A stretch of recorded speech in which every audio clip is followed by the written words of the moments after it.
Finally বাড়ি যাচ্ছি। তোমাদের আগের দিন ব্লগে বলেছিলাম, ভেবেছিলাম সকাল থেকে কিছু ভিডিও শেয়ার করবো, বাট আর হয়ে ওঠেনি। ছোটো বেবি নিয়ে অনেকটা সকাল থেকে আজকে বিজি ছিলাম।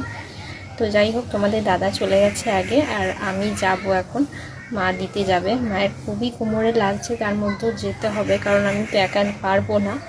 তো সেই জন্য আর কি, তো টোটো করে যাব। তোমাদের দাদা অলরেডি অনেক জিনিস নিয়ে চলে গেছে। আর বাড়ি যাচ্ছি বেশ কিছু দিনের জন্য, থাকবো না বেশি দিন, কারণ ঐশীর আবার ভ্যাকসিন আছে নেক্সট মান্থ, এই মাসেরই শেষে। তো সেই জন্য 2 সপ্তাহ হয়তো থাকবো, তারপর আবার চলে আসবো। আর বৃষ্টি ফিষ্টি যেমন হবে কি জানি না, এর মধ্যে যদি হয়তো খুবই ভালো, কারণ হটফট ঠান্ডা থাকবে। আর যেহেতু বাড়িতে একদম নেই টানা অনেক দিন, সেই জন্য খুব প্রবলেম হচ্ছে। সেই জন্যই আর কি বাড়ি যাওয়া। না থাকলে বুঝতেই পারছো, বাড়িতে না থাকলে যা হয়, ধুলো ঢালা অসুবিধা, ঘরের বাড়ির উঠোনে গাছপালা আছে, এটা সেটা খুব প্রবলেম হচ্ছে।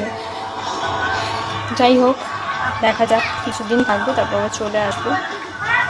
এখন একটু দাঁড়িয়ে আছি এই যে বাড়ির সামনেটা, দেখি এখান দিয়ে অনেক টোটো যায়, যদি টোটো পাই টোটোটা করে যাবো।